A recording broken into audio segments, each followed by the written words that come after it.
बिस्मिल्लाहिर्रहमानिर्रहीम। शुरू अल्लाह के नाम के साथ जो बेइंतहा रहम करने वाला, बिन मांगे देने वाला और बार बार रहम करने वाला है। मुअज़्ज़िज़ नाज़रीन, अस्सलामु अलैकुम वरहमतुल्लाहि वबरकातुहू। आज की हमारी वीडियो एक ऐसे बदबख्त और इबलीस सिफत यहूदी के मुतालिक है जिसने कौलो फ़ेल से इस्लाम और बानी इस्लाम हज़रत मोहम्मद मुस्तफ़ा सल्लल्लाहु अलैहि वसल्लम को हर मुमकिन अज़ियत देने की कोशिश की। मुअज़्ज़िज़ नाज़रीन, हमारी वीडियो को मुकम्मल देखें और हमारे चैनल को सब्सक्राइब करें ताकि इस तरह की ईमान अफरोज़ और अच्छी अच्छी वीडियोज़ आप तक पहुंचती रहें। आज की हमारी वीडियो जिस यहूदी के मुतालिक है उसका नाम काब बिन अशरफ था, जो मदीने का रहने वाला था। काब बिन अशरफ मज़हबन तो एक यहूदी था, मगर यहूदी नस्ल ना था बल्कि एक अरब था। उसका बाप अशरफ बनु नेहमान का एक होशियार और चलता फिरता आदमी था, जिसने मदीना में आकर बनु नज़ीर के साथ इस तरह के ताल्लुकात और असर व रसूख पैदा कर लिया कि बनु नज़ीर के रईस आज़म अबू राफ़े बिन अबुल हक़ैक़ ने अपनी लड़की उसे रिश्ते में दे दी और उसी लड़की के वतन से काब पैदा हुआ, जिसने बड़े होकर अपने बाप से भी बढ़कर रुतबा हासिल किया। ज़ाहिरी तौर पर तो एक वजी शक्ल था और कादिरुल कलाम और निहायत दौलतमंद था। अपनी कौम के उलमा और दूसरे ज़ी असर लोगों को अपनी माली फयाजी से अपने हाथ के नीचे रखता था, मगर अखलाकी नुक्ता निगाह से वो एक निहायत गंदे अखलाक का आदमी था और खुफिया चालों और रेशा दवानियों के फ़न में उसे कमाल हासिल था। जब हज़रत अक़दस मोहम्मद मुस्तफ़ा सल्लल्लाहु अलैहि वसल्लम हिजरत करके मदीना तशरीफ़ लाए तो जो मुआहिदा उन मदीना के रहने वाले यहूदियों के साथ हुआ था, अमन व अमान और इस्तेहकाम और इज्तमाई दिफा का मुआहिदा, उसमें काब भी शामिल था। मगर अंदर अंदर काब के दिल में बुग़्ज़ और अदावत की आग सुलगने लग गई और उसने खुफिया चालों से इस्लाम और बानी इस्लाम की मुखालफत शुरू कर दी।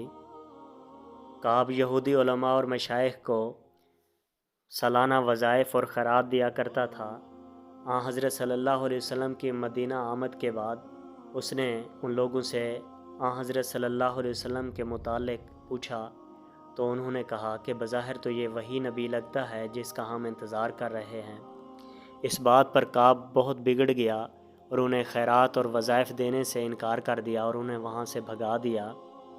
यहूदी उलमा की जब रोज़ी बंद हुई तो कुछ अरसा के बाद फिर काब के पास गए और कहा कि हमें अलामात के समझने में गलती लग गई थी, हमने दोबारा गौर किया है, दरअसल मोहम्मद सल्लल्लाहु अलैहि वसल्लम वो नबी नहीं है जिसका वादा दिया गया था। इस जवाब से काब का मतलब हल हो गया और उसने खुश होकर उनको सालाना खैरात दे दी। इसके बाद काब की मुखालफत ज़्यादा ख़तरनाक सूरत इख्तियार कर गई और बिलाखिर जंग बदर के बाद तो उसने ऐसा रवैया इख्तियार किया जो सख्त मुफसदाना और फितना अंगेज़ था, जिसके नतीजे में मुसलमानों के लिए निहायत ख़तरनाक हालात पैदा हो गए।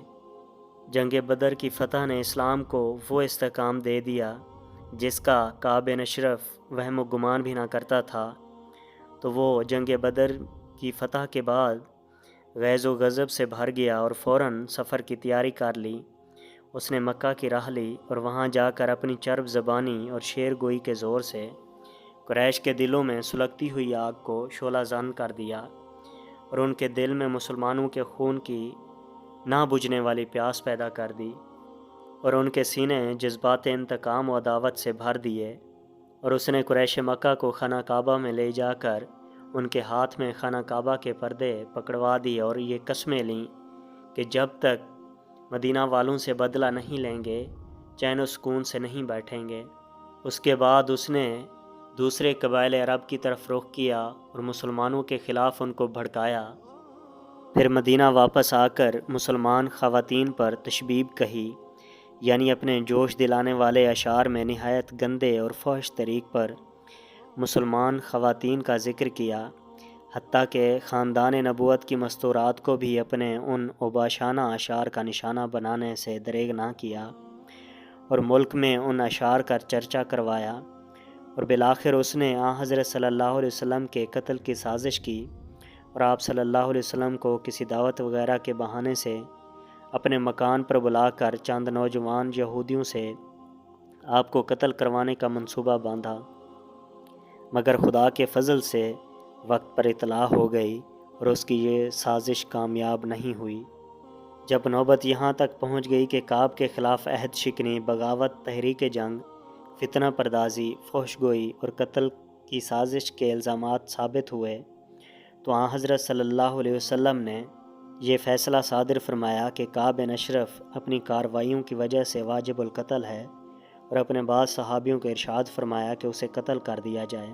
چنانچہ آپ صلی اللہ علیہ وسلم نے یہ ہدایت فرمائی کہ کعب کو برملا طور پر قتل نہ کیا جاوے، بلکہ چند لوگ خاموشی کے ساتھ جا کر اسے قتل کر دیں۔ اور یہ ڈیوٹی آپ صلی اللہ علیہ وسلم نے قبیلہ اوس کے ایک مخلص صحابی محمد بن مسلمہ رضی اللہ عنہ کے سپرد فرمائی، اور انہیں تاکید فرمائی کہ جو بھی طریق اختیار کریں قبیلہ اوس کے رئیس سعد بن معاذ کے مشورے سے کریں۔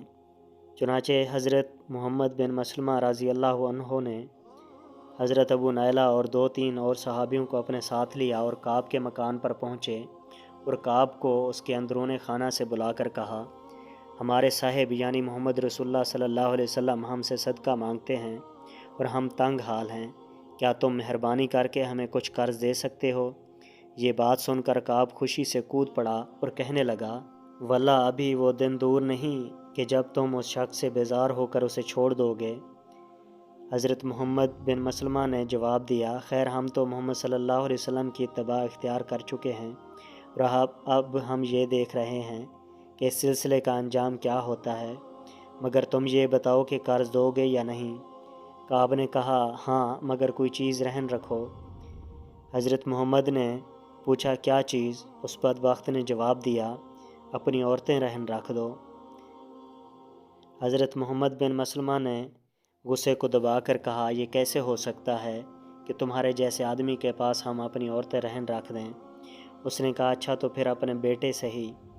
حضرت محمد بن مسلمہ نے جواب دیا کہ یہ بھی ممکن نہیں، ہم سارے رب کا تان اپنے سر پر نہیں لے سکتے، البتہ اگر تم مہربانی کرو تو ہم اپنے ہتھیار رہن رکھ دیتے ہیں۔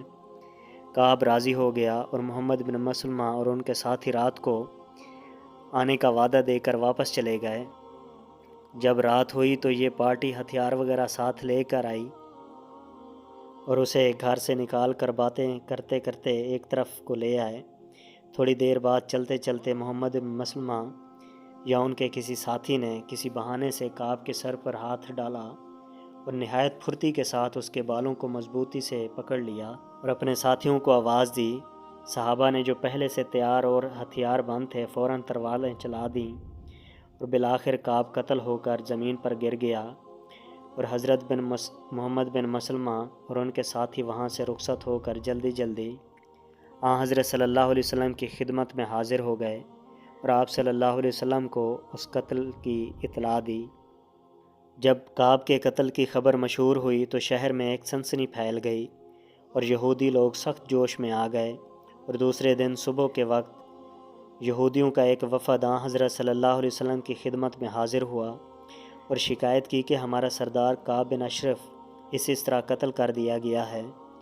حضرت صلی اللہ علیہ وسلم نے ان کی باتیں سن کر فرمایا کہ کیا تمہیں یہ بھی معلوم ہے کہ کعب کس کس جرم کا مرتکب ہوا ہے؟